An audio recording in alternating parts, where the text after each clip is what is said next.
Lauren, everyone's staying home because of the ice storm. Christmas dinner is canceled. Stay safe. That was the message from my mom, Linda. I stared at my phone, disappointed but understanding. Charlotte winters could be unpredictable, and safety came first. Or so I thought. What I didn't realize was that this simple text would unravel years of deception and change my life forever. My name is Lauren, and I'm 32 years old.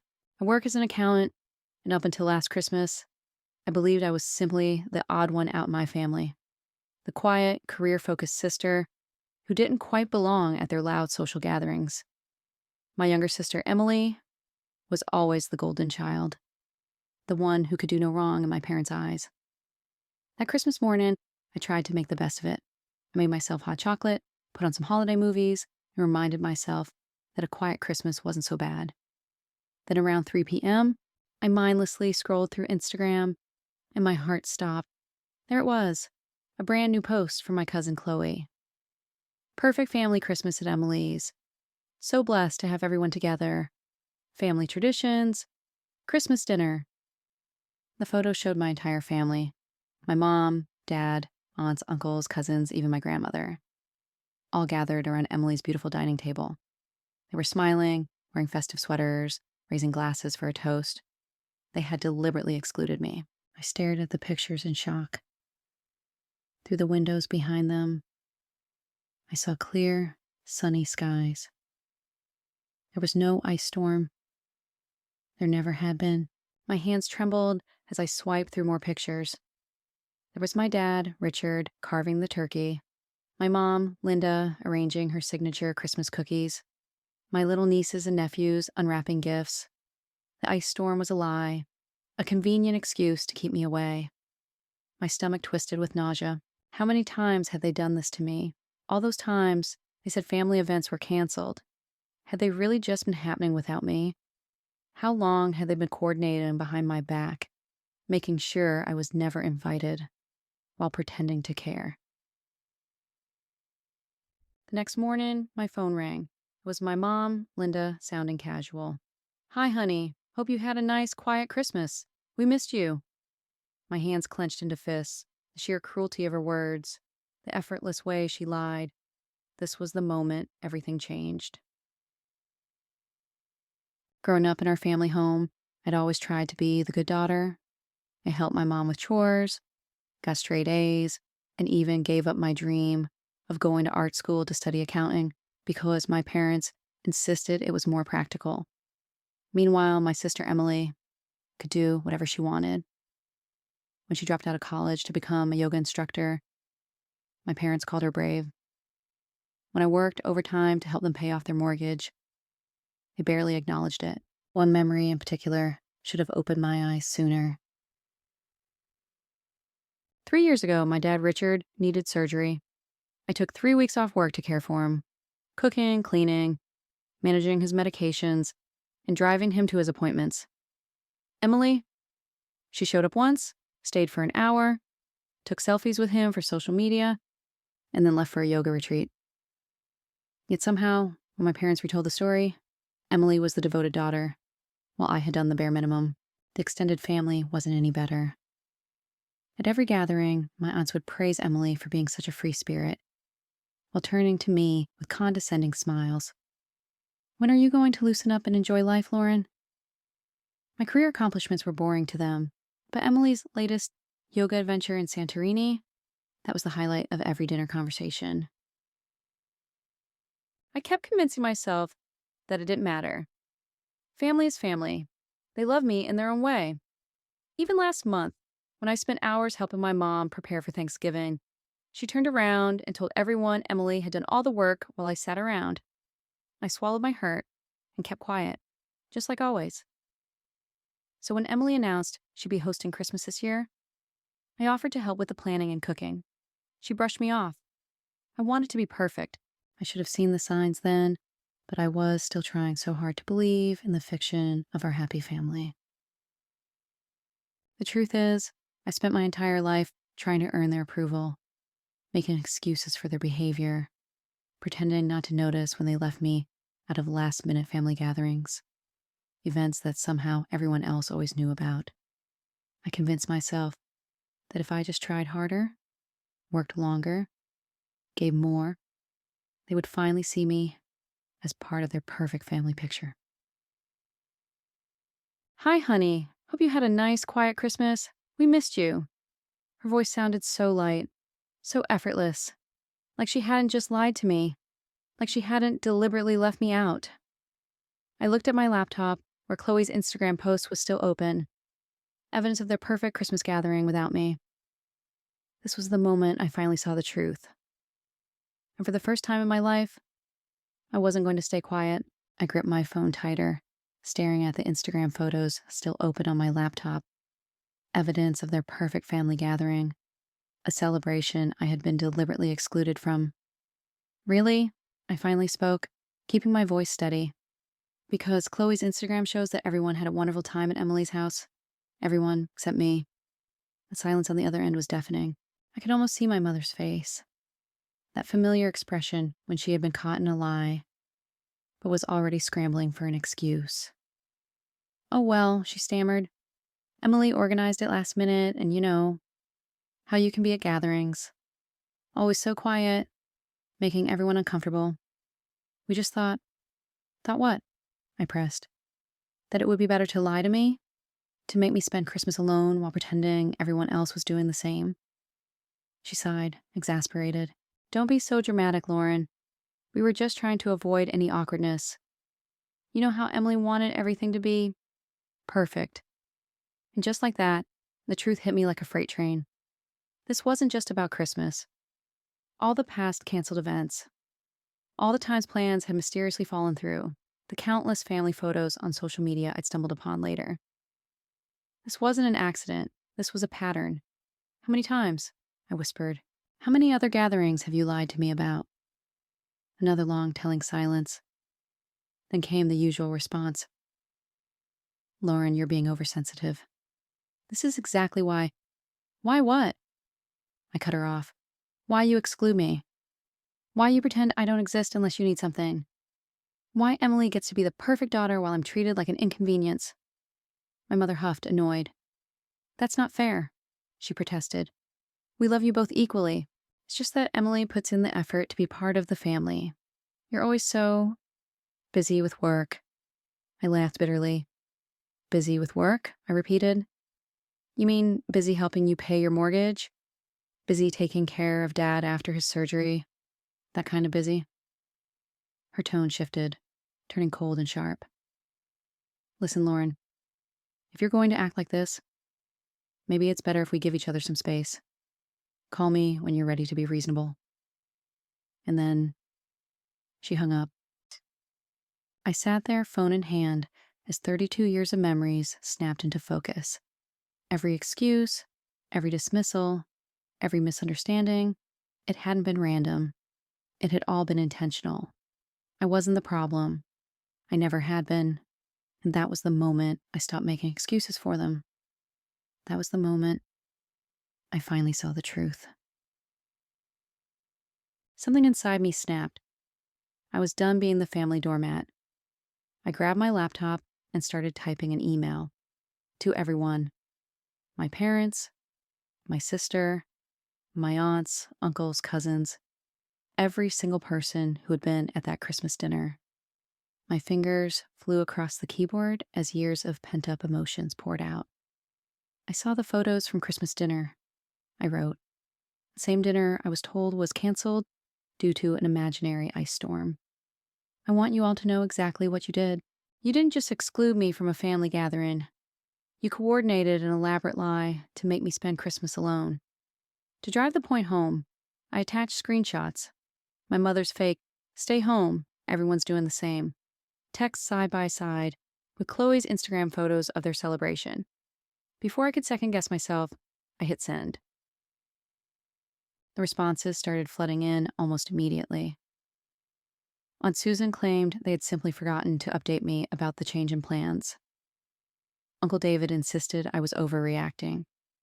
Chloe, the cousin whose post had exposed the truth, quickly deleted all her Christmas photos and sent me a half-hearted message. Lauren, I don't know why you're making such a big deal out of this. You're just causing unnecessary drama. But the worst response came from Emily. A long, condescending email about how I never put in the effort at family events. I just wanted one perfect holiday, she wrote. Then she had the audacity to claim that excluding me was for my own good because I obviously don't enjoy family gatherings. But it was my parents' reaction that truly proved who they were. Instead of apologizing, they went on the attack. My mother, Linda, started calling family friends, spinning a news story. Lauren's having some kind of emotional breakdown. My father, Richard, sent me a stern email. Respecting family privacy is important. Airing our dirty laundry like this is unacceptable. Then a text from Emily. You've really done it now. Mom's crying. Everyone's upset. And it's all because you couldn't just accept that maybe you're the problem. This is exactly why we didn't want you at Christmas. I felt like I was living in an alternate reality. They had deliberately excluded and lied to me. Yet somehow I was the villain, just for telling the truth. And the more I stood up for myself, the more they twisted the narrative. When I refused to apologize, they escalated. My mother started showing up at my workplace unannounced, causing scenes in the lobby. Emily began posting vague, passive-aggressive social media updates about toxic people and choosing peace over family.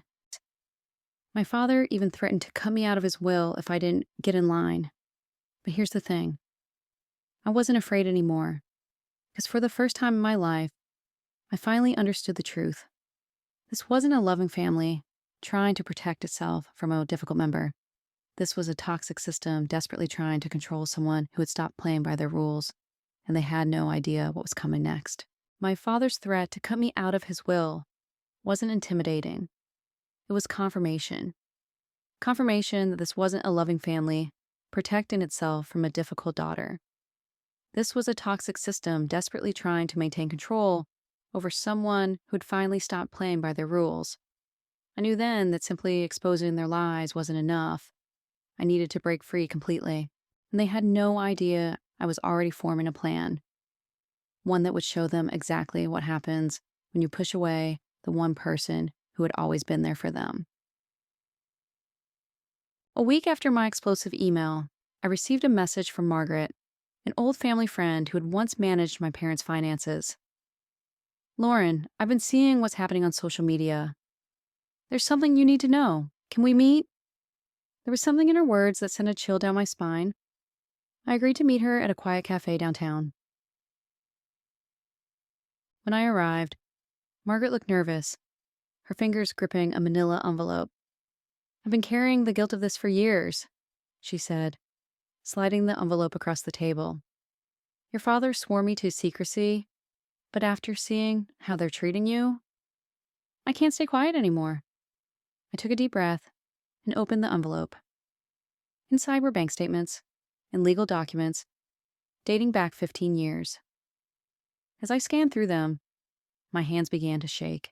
According to the documents, my grandfather had left me a significant inheritance, nearly $300,000, specifically for my education and future. Money I'd never known existed. Your father was the trustee, Margaret explained quietly. He was supposed to give you access when you turned 25. Instead, he transferred everything into Emily's accounts to fund her lifestyle and her failed business ventures. The revelation hit me like a physical blow. All those years I'd worked overtime to pay for my accounting degree, the student loans I was still paying off, the times I'd helped them with their mortgage, thinking I was doing my part. They had been sitting on my inheritance the whole time, spending it on Emily. I swallowed hard, trying to keep my voice steady. Is there more? Margaret nodded. Your grandfather also left properties that were meant to be split equally between you and Emily. Your parents sold them all, using the power of attorney they had you sign when you were 18. My stomach dropped. The power of attorney? The one they said was for emergency medical decisions? She nodded again. That single piece of paper had given them complete control over my financial interests. They had systematically robbed me of everything that was meant to secure my future.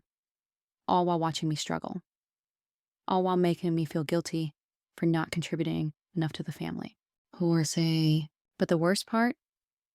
The bank statement showed regular transfers labeled as business investments, money taken from my inheritance, to fund Emily's yoga studios, her retreats in Santorini, her luxurious travels, the same adventures my parents had praised her for while criticizing me for having a boring accounting career. I clenched my fists. Why are you telling me this now? I asked, my voice barely steady. Margaret hesitated, then sighed. Because I saw your mother's social media posts. She's painting you as unstable and ungrateful. They're trying to discredit you before you can discover the truth. She looked me in the eyes. Lauren, what they've done isn't just morally wrong, it's illegal. Everything suddenly made sense.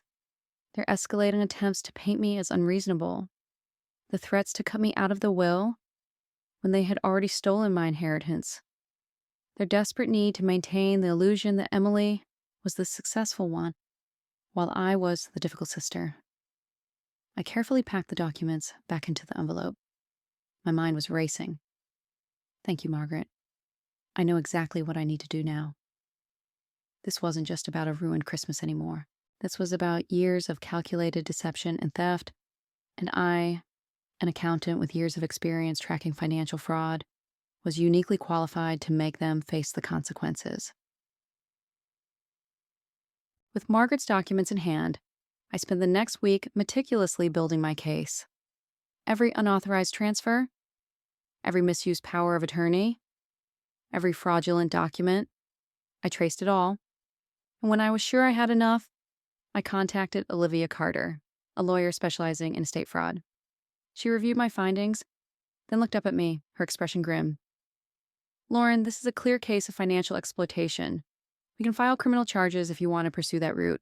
Yay. I considered my options carefully.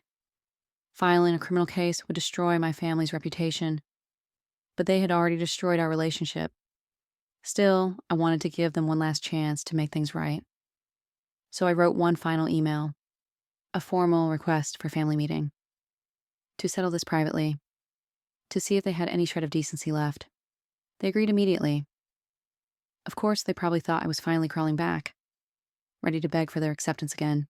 They had no idea what was coming. Because when they walked into my apartment that Saturday, waiting for them on the table were 3 folders. One for my mother, Linda. One for my father, Richard. One for my sister, Emily. Inside, a complete record of their fraud and a letter from my lawyer outlining their options. Return every penny they stole. Sign a confession admitting to their crimes. Or face criminal prosecution. As they arrived, my mother smiled warmly, clearly expecting an apology. Lauren, we're so glad you've come to your senses. I cut her off. I slid the folders across the table. Before anyone says another word, I suggest you read this. The color drained from my father's face. Emily's hand started shaking. And my mother? For the first time in her life, she was speechless. My family jumped at the chance to meet with me.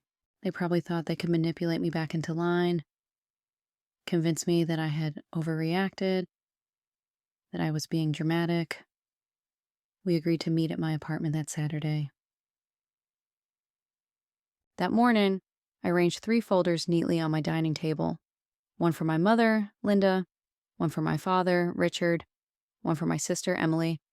Inside each folder was 1. A complete record of their fraud, bank transfers, property sales, stolen assets. 2. A letter from my lawyer, Olivia Carter, outlining their options, return every remaining penny with interest, sign a confession admitting what they did, or face criminal charges. They arrived smug, clearly expecting an apology from me. As soon as she stepped in, my mother plastered on a warm smile. Lauren, we're so glad you've come to your senses. I cut her off without hesitation. Sliding the folders across the table, I kept my voice steady. Before anyone says another word, I suggest you read these. The color drained from my father's face as he scanned the documents. Emily's hands started shaking. My mother, always one to try and control the situation, forced a laugh. "This is ridiculous. You're trying to blackmail your own family." I tilted my head, a cold smirk forming on my lips. "Blackmail?" I repeated. "No. I'm giving you a choice. Return my inheritance with interest. Admit what you did. Or," I leaned forward, voice unwavering, "I let the police handle it." "Margaret's already agreed to testify," I added. My father's jaw tightened. "Margaret had no right. You had no right," I snapped. "You stole from me for years while watching me struggle. You used my power of attorney to sell property that was rightfully mine. You funded Emily's lifestyle with my inheritance." Emily burst into tears. "I didn't know," she sobbed. "They told me the money was from their savings." I raised an eyebrow. "Don't lie, Emily. The transfers went directly to your accounts. You knew exactly what you were doing." My mother, seeing that guilt wouldn't work, switched tactics. "Lauren, think about what this will do to the family. What will people say?" I laughed, a bitter, humorless sound. "You should have thought about that before stealing hundreds of thousands of dollars from your own daughter." I pushed my chair back and stood up. "You have 48 hours to decide," I said coldly. "Either sign the confession and arrange the transfers, or I go to the police." They left in a panic, my father practically dragging my hysterical mother and sister out the door. Within hours, the family group chat exploded with messages. Relatives taking their side, of course, but I didn't engage. I had truth and evidence on my side. "The ball's in their court now," I told Olivia over the phone that evening. "But something tells me they're not going to make the right choice." And I was right. The 48-hour deadline came and went. As expected, my family chose pride over honesty. Instead of signing the confession, they tried to destroy evidence, closing accounts, shredding documents, pressured Margaret to retract her statement, even reached out to Olivia, trying to threaten her into backing off. But they had no idea. I'd already submitted everything to the authorities. The morning after the deadline, I formally filed charges. By afternoon, the police were at their doors with search warrants. I watched from my office as the news unfolded. My father, Richard, was escorted from his workplace in handcuffs. Emily's yoga studio, the one she had built with stolen money, was seized as an asset. My mother, Linda, who had spent years curating her social media image, was arrested mid-charity event. The family group chat exploded again, but this time with a very different tone. Relatives who had dismissed my claims were suddenly silent. And then the local newspaper ran a front-page story. Prominent families fall from grace, financial fraud, and betrayal exposed. Years of maintaining a perfect public image destroyed in a single day. Later that night, my phone buzzed. A text from Margaret. "You did the right thing. Your grandfather would be proud." She was right. This wasn't about revenge anymore. It was about justice. As I watched their carefully constructed lies unravel, I felt no joy, only relief. The truth was finally out, and I was finally free. 1 year later, I sat in my new home in Portland, watching the snow fall outside my window. The court case had concluded months ago. My father and mother both took plea deals, agreeing to pay restitution. Emily's yoga empire collapsed. She now worked as a receptionist. The perfect family image they had spent so long protecting. Gone forever. Most of my relatives, the ones who had enabled their behavior, stopped speaking to me. But surprisingly, I didn't miss them. Instead, I had built a new support system. Genuine friends who valued honesty over appearances, colleagues who respected my work ethic, even a few distant cousins who reached out to apologize for the past. Last week, Margaret came to visit. Over coffee, she handed me an old photo album she had found while cleaning out her office. Inside were pictures of my grandfather and me, moments I had almost forgotten. In one photo, he was teaching me to fish, both of us laughing. Margaret smiled. He always said you were the strong one. He knew they favored Emily, but he believed you would overcome it. I traced my fingers over the photograph, remembering his kind smile. He had tried to protect my future through that inheritance. And though it had taken years, his final gift had given me something far more valuable than money: the courage to stand up for myself and the freedom to build a life on my own terms. Because sometimes the best revenge isn't getting even, it's getting free. Margaret smiled softly as she closed the photo album. He always said you were the strong one, she told me. He knew they favored Emily, but he believed you would overcome it. I traced my fingers over the photograph, remembering my grandfather's kind smile. He had tried to protect my future through that inheritance, ensuring I had the means to build a life for myself. And though it had taken years for the truth to come to light, his final gift had given me something far more valuable than money: the courage to stand up for myself, the freedom to walk away from people who never truly cared for me, and most importantly, the chance to start over on my own terms. Because sometimes the best revenge isn't about getting even, it's about getting free.